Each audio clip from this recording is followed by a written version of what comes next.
माँ सरस्वती ने क्यों दिया माता लक्ष्मी और गंगा को श्राप?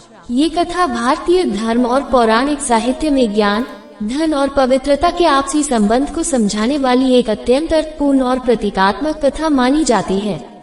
माँ सरस्वती, माता लक्ष्मी और माँ गंगा तीनों ही देवी स्वरूप मानव जीवन के तीन महत्वपूर्ण स्तंभों का प्रतिनिधित्व करती हैं। जहाँ सरस्वती देवी विद्या, बुद्धि, विवेक और कला की अधिष्ठात्री है, वहीं माता लक्ष्मी धन, ऐश्वर्य, वैभव और समृद्धि की देवी है। माँ गंगा को पवित्रता, शुद्धि और मोक्ष का प्रतीक माना गया है। इन तीनों शक्तियों के बिना मानव जीवन अधूरा माना जाता है। लेकिन पौराणिक कथाओं में ये भी बताया गया है कि एक बार इन तीनों देवियों के बीच श्रेष्ठता को लेकर विवाद हुआ था, जिसके परिणाम स्वरूप श्राप और प्रतिश्राप की स्थिति उत्पन्न हुई। ये कथा केवल एक घटना का वर्णन नहीं है, बल्कि इसके भीतर जीवन का गहरा दर्शन और शाश्वत सत्य छिपा हुआ है। कथा का आरंभ ब्रह्मलोक से होता है। ब्रह्मलोक वह दिव्य स्थान है जहाँ सृष्टि की सर्वोच्च चेतना और ज्ञान का वास माना जाता है। एक दिन माँ सरस्वती अपने शांत, सौम्य और दिव्य स्वरूप में ब्रह्मलोक में विराजमान थी और अपनी मधुर वीणा का वादन कर रही थी। वीणा की सुरों से संपूर्ण लोक आलोकित हो रहा था और वातावरण में ज्ञान, शांति और सात्विकता का संचार हो रहा था। उसी समय वहाँ माता लक्ष्मी का आगमन हुआ। माता लक्ष्मी ने अपने स्वभाव के अनुसार माँ सरस्वती को प्रणाम किया और उनके पास बैठकर उनसे वार्तालाप करने लगी। आरंभ में संवाद अत्यंत मधुर और सौहार्दपूर्ण था, लेकिन धीरे धीरे ये संवाद विचारों के टकराव में परिवर्तित होने लगा। वार्तालाप के दौरान माँ सरस्वती ने माता लक्ष्मी से कहा कि धन का स्वभाव चंचल होता है। वह कभी एक स्थान पर स्थायी नहीं रहता। जहाँ धन होता है, वहाँ अस्थिरता भी आ सकती है। इसके विपरीत ज्ञान जहाँ एक बार स्थापित हो जाता है, वहाँ वह स्थायी रूप से वास करता है। ज्ञान नष्ट नहीं होता, नहीं उसे कोई चुरा सकता है। ये बात सुनकर माता लक्ष्मी को लगा कि उनके महत्व को कम आंका जा रहा है। उन्होंने उत्तर देते हुए कहा कि संसार में बिना धन के जीवन की कल्पना भी नहीं की जा सकती। निर्धनता सबसे बड़ा अभिशाप है। बिना धन के न तो धर्म कर्म संभव है, न ही यज्ञ, दान और सेवा जैसे कार्य किए जा सकते हैं। माता लक्ष्मी के इस उत्तर पर माँ सरस्वती ने कहा कि उनका धन आत्मिक है, जबकि लक्ष्मी का धन भौतिक है। आत्मिक धन मानव को भीतर से समृद्ध बनाता है और उसे सद्बुद्धि प्रदान करता है। भौतिक धन नष्ट हो सकता है, छीना जा सकता है और उसका दुरुपयोग भी हो सकता है। ज्ञान जितना बांटा जाता है, उतना ही बढ़ता है, जबकि धन बांटने से घट सकता है। ये तर्क वितर्क धीरे धीरे तीव्र होता गया और दोनों देवियों के बीच मतभेद स्पष्ट होने लगे।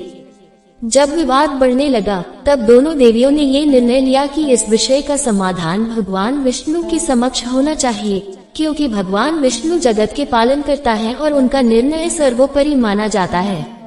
दोनों देवियां वैकुंठ लोक पहुंची, जहां भगवान विष्णु योग निद्रा में विराजमान थे। वहां पहले से ही माँ गंगा उपस्थित थी, जो भगवान विष्णु की चरण सेवा में लीन थी। तीनों देवियां एकत्र हो गईं और श्रेष्ठता को लेकर चर्चा प्रारंभ हो गई। वैकुंठ में माता लक्ष्मी भगवान विष्णु के सिरहाने विराजमान हुई, क्योंकि वे उनकी अर्धांगिनी थी। माँ गंगा उनके चरणों के समीप थी। माँ सरस्वती को ऐसा प्रतीत हुआ कि उन्हें उचित सम्मान और स्थान नहीं दिया गया।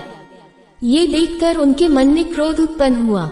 उन्हें लगा कि ज्ञान को धन से कम आंका जा रहा है। इसी क्रोध की अवस्था में उन्होंने माता लक्ष्मी को श्राप दे दिया कि वे पृथ्वी पर तुलसी के रूप में जन्म लेंगी और विरह तथा तपस्या का जीवन व्यतीत करेगी। माँ सरस्वती के इस श्राप से माता लक्ष्मी अत्यंत आहत हुई। उसी समय माँ गंगा ने क्रोधित होकर माँ सरस्वती को श्राप दिया कि वे पृथ्वी पर नदी के रूप में प्रवाहित होंगी और निरंतर बहते हुए अपना अस्तित्व बनाए रखेंगी। इस पर प्रत्युत्तर में माँ सरस्वती ने माँ गंगा को श्राप दिया कि उन्हें पृथ्वी पर पापियों के पाप धोने का दायित्व निभाना होगा। इस प्रकार श्राप और प्रतिश्राप का ये क्रम चलता गया। इस स्थिति को देखकर माँ काली प्रकट हुई और उन्होंने देवी परमेश्वरी से पूछा कि यह सब क्या हो रहा है। देवी परमेश्वरी मुस्कुराई और उन्होंने कहा कि यह कोई साधारण विवाद नहीं है, बल्कि यह धन और ज्ञान के बीच चलने वाला सनातन द्वंद्व है। ये संघर्ष सृष्टि की उत्पत्ति से चला आ रहा है और सृष्टि के अंत तक चलता रहेगा। न धन पूर्ण है और न ही ज्ञान, जब तक उनमें संतुलन न हो। कुछ समय बाद जब भगवान विष्णु योग निद्रा से जागे, तब उन्होंने संपूर्ण घटना को समझा। उन्होंने माता लक्ष्मी को सांत्वना दी और बताया कि यह सब विधि का विधान था। राजा धर्मध्वज की तपस्या के फलस्वरूप माता लक्ष्मी को पृथ्वी पर तुलसी के रूप में अवतार लेना ही था।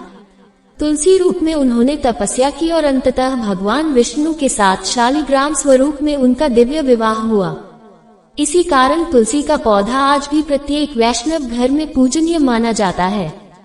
माँ सरस्वती भी पृथ्वी पर नदी के रूप में अवतरित हुई और उनके जल को ज्ञान की धारा माना गया।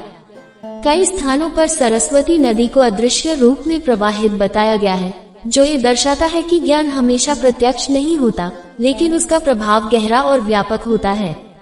माँ गंगा पृथ्वी पर अवतरित हुई और उन्हें मोक्षदायिनी माना गया।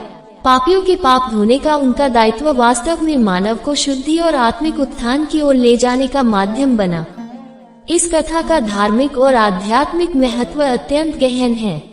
ये केवल देवियों के विवाद की कहानी नहीं है, बल्कि यह मानव जीवन के मूल प्रश्नों को उजागर करती है। ज्ञान, धन और पवित्रता तीनों का जीवन में समान रूप से महत्व है। यदि किसी व्यक्ति के पास केवल धन हो और ज्ञान न हो, तो वह धन उसके विनाश का कारण बन सकता है। वहीं यदि केवल ज्ञान हो और धन का अभाव हो, तो जीवन यापन कठिन हो सकता है। पवित्रता के बिना न तो धन का सही उपयोग संभव है और न ही ज्ञान का सही मार्गदर्शन। भारतीय संस्कृति में तुलसी, गंगा और सरस्वती का विशेष स्थान इसी संतुलन का प्रतीक है। तुलसी को माता लक्ष्मी का स्वरूप माना जाता है और उसके बिना विष्णु पूजा अधूरी मानी जाती है। गंगा जल के बिना कोई भी धार्मिक अनुष्ठान पूर्ण नहीं होता।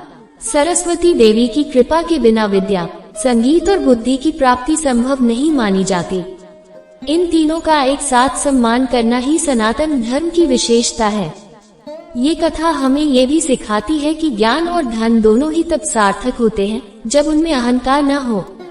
अहंकार चाहे ज्ञान का हो या धन का, वह व्यक्ति को पतन की ओर ले जाता है। सच्चा ज्ञानी वही है जो विनम्र हो और सच्चा धनवान वही है जो दानशील हो। जब ज्ञान और धन का उपयोग लोक कल्याण के लिए किया जाता है, तभी उनका वास्तविक महत्व प्रकट होता है।